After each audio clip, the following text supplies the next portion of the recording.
Pollen agro minerals private limited. संशोधन, गुणवत्ता, सेवा के साथ हमारा लक्ष्य समृद्ध भारत। जर 100% यशस्वी केळी पाक करायची असेल तर तुम्हाला खोडवा जमला पाहिजे निवडायला। आणि खोडवा म्हणजे काय की जेव्हा आपले केळीची वेल होते, वेल होऊन झाल्यानंतर तुम्ही फळाकडे कधीतरी बघा, त्याला 6 शिरा असतात। किती? 6 शिराचं फळ येते। ते 6 शिरा प्रत्येक 17 ते 18 दिवसांनी एक एक शिर याची गायब होते।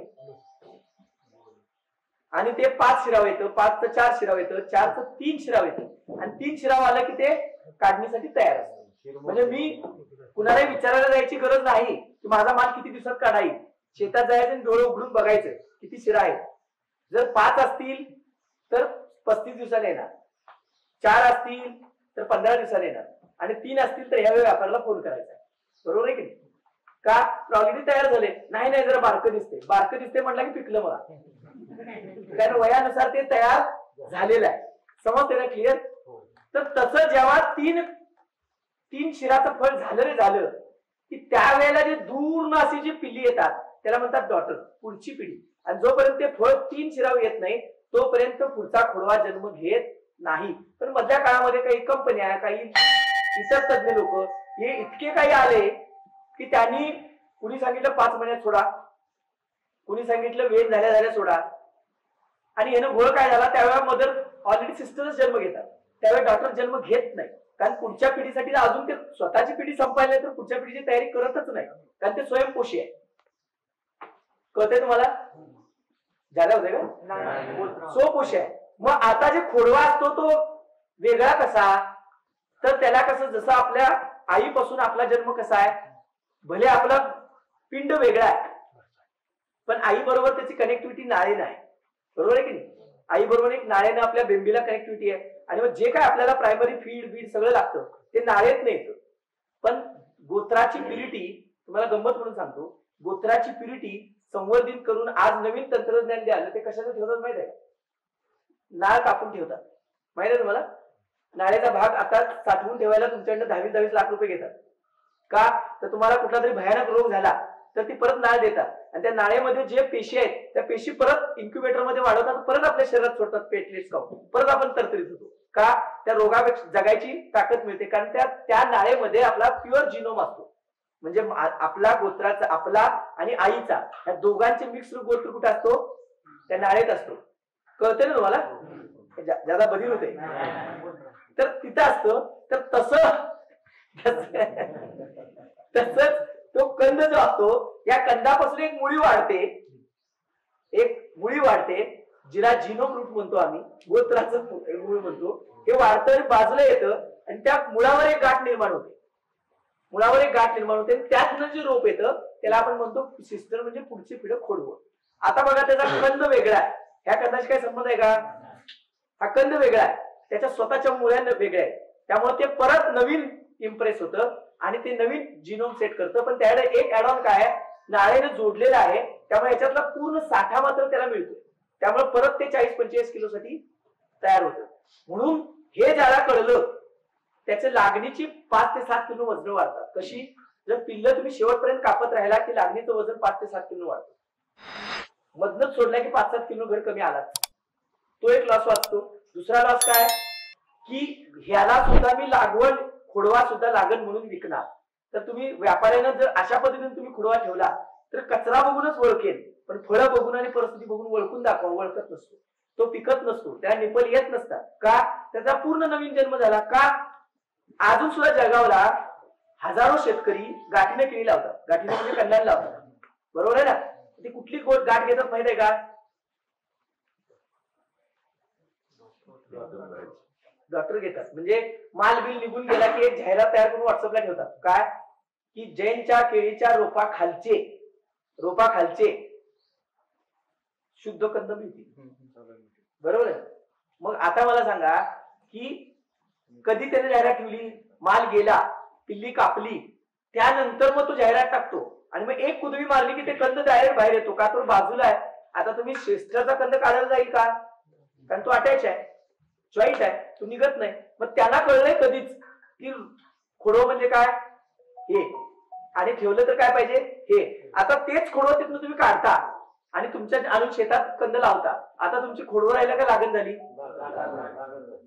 बरोबर आहे ना. मग बदललं काय, फक्त बदललं काय आपला विचार. काय तो कंद होता शेतात, नवीन लागवड झाली, लागण झाली. आता व्यापारी म्हणतो लागण आहे काय, बरोबर कळलं ना. प्रावलंबी आणि स्वावलंबी हा फरक आहे लागण आणि खोडव्यातला. आपल्याला त्याला स्वावलंबी करायचा एवढंच. तर शेवटचा मुद्दा, न चुकता सर्व शेतकरी बंधूंनी ज्या पद्धतीने केळीमध्ये चांगले भाव मिळत आहेत आणि व्यापारीकरण झाले, यामध्ये अजून एक शेवटचा मुद्दा आहे की तुम्ही 5 ते 7 किलो अजून वजन प्रतिघडाचं वाढवू शकता. त्यासाठी न चुकता शेवटच्या टप्प्यामध्ये फ्रूट केअर प्रोग्राम राबवा. फ्रूट केअर प्रोग्राम म्हणजे काय की केळी वेल्या जो बड वरती येतो त्यावेळी त्याला बीआय करा. बीआय म्हणजे बड इंजेक्शन करा, न चुकता करा. काही लोक म्हणतात ती वजन कमी होतात नक्की का, तर तुम्ही जर चुकीच्या प्रमाणानं जर मात्रा सोडली आणि औषधांची मात्रा जर जास्त ठेवली तर ती बड जी असते त्यात जी फळं असतात किंवा जी बड म्हणजे फुलं असतात, ही फुलं अजून त्याच्यातल्या पेशी मॅच्युअर नसतात, म्हणजे पक्व नसतात. त्यामुळे तुम्ही सोडलेलं औषध जर कॉन्सन्ट्रेट झालं तर पेशी मरतात आणि मग फळाला आकार लिमिटेड येतो आणि वजन घटतात. पण फुलतं चांगलं पण वजन देत नाही.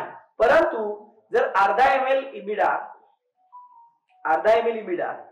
10,000 ppm चं नीम ऑइल 5 मिली 15 लिटरला म्हणजे 0.3 ml पर लिटर, आणि जर त्याच्यामध्ये आयडॉल 1 ml याप्रमाणे जर बड इंजेक्शन केली तर 1 किलो वजनही कमी होणार नाही, पण तू फळ चकचकीत येईल. का, तर तुम्ही फळ फण्या उघड्या होऊन ते साफ करून तुम्ही स्प्रे चालू करेपर्यंत म्हणजे चिलटाने त्याला खाऊन टाकलेलं असतं. गोष्ट खरी हो गुढी. आणि मग नंतर चित्र इतकी दिसतात, नंतर किती फवारण्या करा ते चित्र जात, आणि मग व्यापारी म्हणतो की याला चिलटा आहेत. मग ते नाना तरा सांगतो. पण चिलट व्यापारासाठीच आहेत का, बिलकुल नाही, आपल्यासाठी पण आहे. का, तर जर सकिंग किंवा च्युइंग पेस्ट न जर पंक्चर केलं तर त्याची वाढणारी बाजू आखूड होते. वाढणारी बाजू काय होते, आखूड होते. का, तर पंक्चर केली. त्यामुळे फळ काय होतं, आपल्या भोवतीच स्वतःला गुंडाळून घेतं, लांबी कमी पडते. समजते. म्हणून फ्रूट केअर प्रोग्राम मध्ये हे लक्ष ठेवा की बंच स्प्रे करण्याच्या आधी पण बीआय करा. आता बीआय करताना काळजी काय सांगितली की मात्राही व्यवस्थित ठेवा. आता मात्र्यामध्ये 2 मात्रा आहेत, तयार औषधाची मात्रा आणि औषध तयार करायची मात्रा. 5 मिनिटं. तयार औषधाची मात्रा आणि औषध तयार करायची. औषध तयार करायची सांगितली तशी तयार औषधाची कशी, बड इंजेक्शन करावं कसं बघा. ते उभा असताना वरून 4 इंच खाली, म्हणजे आता इतका मोठा घड आहे तर 4 इंच खाली म्हणजे 4 बोट खाली डाव्या कुशीमध्ये. आता मी इकडे उभा राहिलो तर डावी कुठ इकडेच येते, असंही उभा राहिलो तर डावी कुठ माझी इकडेच येते. ती उजवीकडे येणार आहे का, जी दिशा मिळेल किमान वेळ जिकडे चालू आहे तिकडे जरी उभा राहिला तर त्याची डावी बाजू धरायची. कधी डावी बाजू का धरायची, केळीचं प्रत्येक पान जे आहे ते अँटी क्लॉक वाढतं. पहिले इथं आलं की दुसरं इथे येतं, तिसरं इथे येतं, चौथं इथे येतं असं वाटतं. तसंच घड जरी बघितला तर प्रत्येक फणी अँटी क्लॉक वाढलेली असते, आणि ते अँटी क्लॉक वाढल्यामुळे त्याचं एक सर्कल असतं. त्यामुळे जर डाव्या कुशीत बरोबर औषध सोडलं की त्या प्रत्येक फणीवरनं औषध ओघळत शेवटच्या फणीपर्यंत. समजतं. आणि मधीच जर केलं तर मधल्याच फणीत अडकतं ती फणी जळून जाते. समजतंय. त्यामुळे 4 इंच खाली 1 इंच डाव्या कुशीत इंजेक्शन करायचं. इंजेक्शन करताना माणसाला सांगायचं, आपल्या जे कोण करणार आहे त्याला सांगायचं की एक आपला बॅटरी पंप एक सेकंदाला 10 मिली पाणी टाकतो. किती, 10 मिली मोकळं पाणी. नोझल लावला की 4.5 मिली फवारतो. तर 10 मिली टाकतो तर आपल्याला 50 मिली पाणी त्यात टाकायचं. किती, 50. लोक 100 टाकतात, मग ते तर अजून त्रास देणार. 50च मिली जायला पाहिजे. मग कसं देणार, तर त्याला सांगायचं की इंजेक्शन केलंच की आकडे मोजायला चालू कर. 10, 20, 30, 40 आणि 50. आता मी 1, 2, 3, 4 आणि 5 म्हटलं नाही, कारण मला 1 म्हणायला अर्धा सेकंद लागतो, पण मला 10 म्हणायला 1 सेकंद लागतो. 20 म्हणायला मला 1 सेकंद लागतो, पण मला 2 म्हणायला अर्धा सेकंद लागतो. कारण ते एक वचने हे अनेक वचने. समजतंय. तेव्हा म्हणायला काय शिकवायचं, 10, 20, 30, 40 आणि 50 म्हणजे 5 सेकंद झाले. पण 1, 2, 3, 4, 5 म्हटले की अर्धच होते. कळतंय ना. त्यामागे पण सायन्स आहे. हे जेव्हा आम्ही 2006 ला गेली लेबरला सांगायचो की मोज, कसं मोज, थांब जरा, ते आम्हाला अपेक्षा असायची की एवढ्या रोपात एवढा पंप संपायला पाहिजे, कळायचंच नाही. त्यानंतर हे शोधून शोधून शोधून लक्षात आले की मग 10, 20, 30, 40, 50, 60 म्हणायचं. कळतंय? 1, 2, 3, 4, 5 म्हणायचं नाही. 10, 20, 30, 40 आणि 50. कारण 1, 2, 3 माणूस झोपेत सुद्धा म्हणतो, पण 10, 20, 30 असं झोपेत नाही, त्याला जागत राहायला लागतं. मग तो आकडा चुकत नाही. कळलं?